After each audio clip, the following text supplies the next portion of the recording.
Anathem by Neil Stephenson. This is going to be a tricky review, guys. Boys and girls, buckle up, because I really liked Anathem, but there's going to be 1,000 asterisks as to why I know not everyone's going to. To prove that point, I just, before recording this, got off the phone with my dad, where I was saying, like, oh, I was singing my praises for this book. I was like, oh, I really enjoy Anathem. And he was just saying, like, all those things you like, I thought were fine. Here are all my problems. And I was like, I see those problems. I don't care because I like these other things so much. And that's kind of the discussion around Anathem if you look online. A lot of people picking up Neil Stephenson. There's a debate, right, around him as an author. And I was actually recommended to pick up first Neil Stephenson's Snow Crash. A lot of people in my audience wanted me to read that. But after looking into it, I saw Snow Crash was considered like diet Neil Stephenson and not like as stylized for himself as he typically is. And if I'm going to try out an author, I'm going to try out an author. So I decided to go with his big boy, Anathem. Closer to 1,000 pages than not. You're gonna have some chunk here. And a lot of people aren't gonna like that. Oh, you can see where I was taking notes in the book and then I switched over to digital. I finished it. I was just taking physical notes in the book and then I was like, I'm literally writing on every page. So I switched over to taking notes on my computer. I write in books.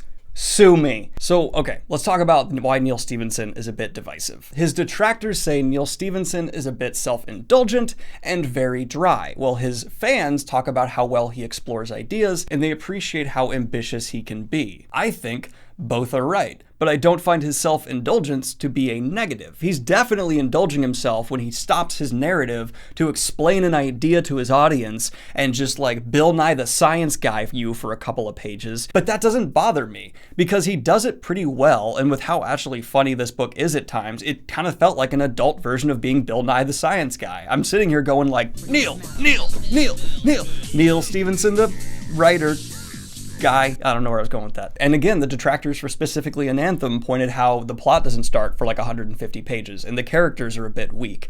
I agree with those, but I don't think that's where Neil Stephenson's vision was as the author, and I massively appreciate what his vision was. So let's talk about what exactly Anathem is. Anathem, first and foremost, is the exploration of a few scientific ideas that are well known. In fact, there's two philosophies that really combat throughout the entire narrative, and that's Platonic realism versus nominalism. So just going off the Wikipedia definitions, because I don't want someone to nitpick the own definition I come up with in my head, here's the definition of Platonic realism and the nominalism on Wikipedia. Platonic realism is the philosophical position that universals or abstract objects exist objectively and outside of human minds. Nominalism is a philosophical view which denies the existence of universals and abstract objects, but affirms the existence of general or abstract terms and predicates. So basically one is like, things exist outside of us, while the other is like, our labeling and interpretation of things exists, but we don't know reality really. And Neil Stephenson kind of has a love letter to this debate between the two, but I very much so enjoy how much banter there is back and forth. And there's more themes than just this philosophical debate going on. Neil Stephenson also took a ton of time to have great examinations of rhetoric here, and as a massive rhetoric fan myself, I deeply enjoyed that. There's even a scene where our protagonist is right, but he's debating someone who's much more experienced and able to twist words better than he is, and as a result, he has to constantly be like walking a minefield of like, he's trying to bait me here, I need to back away, oh, he said this to infuriate me. It's actually like a real literary experience of what it's like to be in a debate on like a college level. I really enjoyed that. So some people are probably really excited about what I'm talking about. A book filled with like intense debates and examinations of these scientific ideas from a really smart author who knows what he's talking about. And then there's other people who have not gotten over the fact that a couple minutes ago I said the plot doesn't start for 150 pages. Are you kidding me? And the characters are a bit weaker. Yeah. And that's why I'm gonna probably have some lower ratings for a lot of the parts of this book, but my overall score is gonna be on the higher end. So let's talk about that narrative that's stretched over the various ideas Neil Stephenson wanted to cover in this book. We follow a character named Fra Erasmus, who is a pretty solid character. He's not the best ever. He's not going to shoot to the top of anyone's lists, but he's serviceable enough to explore these ideas. He also has a mentor figure named Fra Orlo, who's good. He's a good character as well, and I like his level of personality and journey as a whole. Outside of that, there's some pretty notable characters, but not many that are gonna like blow your mind. And Fra Orlo, without getting into spoilers, makes a discovery using some equipment that's not allowed within the monasteries here. He is then ejected from the monasteries, and then after it's realized like, oh wait, what he discovered is really important and we need to go find him, Fra Erasmus and a party go out to retrieve Fra Orlo. Now, a lot of the things I just said sound really interesting, right? Okay, we have monasteries, so these religious figures, oh, nope, you're wrong. So what Neil Stephenson did here with his world building, and this book is world building heavy, was actually flip the situation where we have a group that aesthetically appear as monks from like the robes and like buildings, everything. They appear as we would think of monks, but they are the non-religious part of this society, and they devote themselves to scientific exploration, and they are completely isolated from the outside world. In fact, depending on the vows they took, they can't even go out and communicate with the outside world for various periods of time. Some people took oaths to only interact with them once a year, once every 10 years, once every 100, so on and so on. And yes, they are forbidden from using certain types of technology for cultural reasons that are explained in the text. So already a pretty interesting and different sci-fi setting from what I've experienced before. And not only are these different philosophical ideas explored, Neil Stephenson also takes into like time travel, multi-dimensional stuff. Really, it gets lofty, and I can't get into without spoilers because that's kind of the difficulty of reviewing philosophical sci-fi and things along those lines, because parts of the really important theme are revealed through plot, and so I can't get into it without spoiling a lot of this, but it's such a narratively thin story that I don't feel like it's spoiling.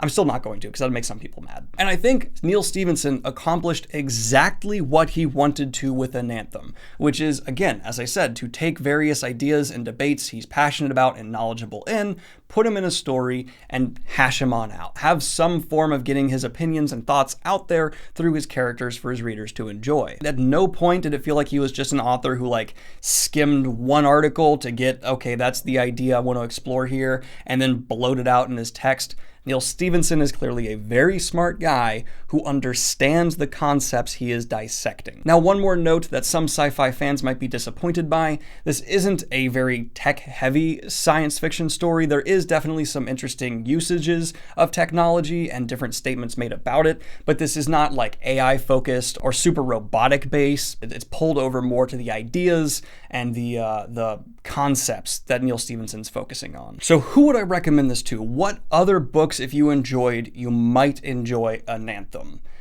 That's a tricky question. If you're definitely more of a classic sci-fi reader, I think there's more of an appeal there now than if you're someone who only read modern sci-fi and you really need that more character, plot-driven, science-based story. That's not what this is. This is definitely more of that classic style of ideas to the forefront, characters and plot more to the back. I think if you liked Annihilation or Childhood's End or The Three-Body Problem, Anathem's going to have a pretty big appeal towards you, though I would say the character and plot are a bit more reserved and it's much more even ideas focused than those stories. Annihilation and Childhood's End, it's roughly on the same level character-wise, and I think both of those are outstanding stories, but I would give them weaker ratings for character because, again, it's not where the authorial focus is. Also, if humor can be enough to make up for some lacking in character and plot, Anathem can be there for you, because this is a quite funny book. I actually laughed out loud repeatedly, and there's meta jokes about the book itself, there's scientific jokes, there's character-based jokes, a lot of that, so that works quite well. All right.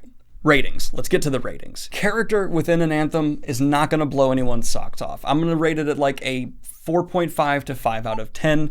There are good characters who definitely rise above this, but in general, it's not the heavy focus, and a lot of characters just kind of line up with what you think they would be with how they're set up and aligned. The world building I found to be much more rich. Again, it's not as tied into the narrative as I think some people are going to want it, which drags it down a bit, but I still think it would be foolish to label it anything below like a 7 to 8 out of 10. It's so there, very atmospheric, it definitely immerses you, the reader, and once you adjust to Neil Stephenson's style, I think you're going to quite like it. No one's going to complain that they couldn't feel immersed in this world when Neil Stephenson goes to such painstaking lengths to paint a picture for you. So yes, world building, I'm going to give it an 8 out of 10. Some people are going to be angry about that. Whatever, have at it. The plot, I want to give it praise for being the plot it needed to be to go ahead and have the discussions the author wanted to, but it's not the most thrusting, well-paced plot ever, and I'm just gonna label it a 5.5 out of 10. I didn't think it's better than a lot of more predictable, schlocky plots I come across, especially with some twists at the end. So yes, I'm gonna say it's above the average, but not gonna blow anyone's mind. Pacing as well, I'm gonna label a little bit below average at like a 4 out of 10. It seems like it's going to be really negative, but I'm positive on this book. It's just like, that's not where the focus is. So now, as I did with To Sleep in a Sea of Stars, another sci-fi book, I need to bring in that other category of how well did Anathem set up and execute what it was trying to do. This is where I think Anathem absolutely excels, and I'm going to label it like a 9 out of 10. There's no question that Neil Stephenson took these ideas, explored them, and gave his impressions, praised what he wanted to, and detracted from what he did expertly. Like, you are going to get these ideas, be explained them, and have your own thoughts as long as you're paying attention by the end of the story. Sci-fi books are almost more difficult to throw numbers on because, like, yeah, a lot of Isaac Asimov's greatest works, which are considered these like absolute classics, would struggle to have character above a 3 because the characters aren't explored. Childhood's End, one of the most like important sci-fi books ever written, no characters would rise above a 3 because that's not what the point is. I almost just don't want to throw numbers on this one altogether because it gives a false impression. And my overall rating for Anathem is going to be an 8 out of 10. I freaking loved it. I just have all these other asterisks because I know it's not going to be everyone's cup of tea. Definitely going to pick up Snow Crash next because I'm more curious about that. It seems to be more a mass appeal for Neil Stephenson while also receiving a similar level of praise. So definitely going to go ahead and check that out. But let me know what you think of Neil Stephenson and Anathem in the comments down below. Like and subscribe if you have not already. And hit the Patreon if you want to support what I do here. Have a good one, y'all. Peace.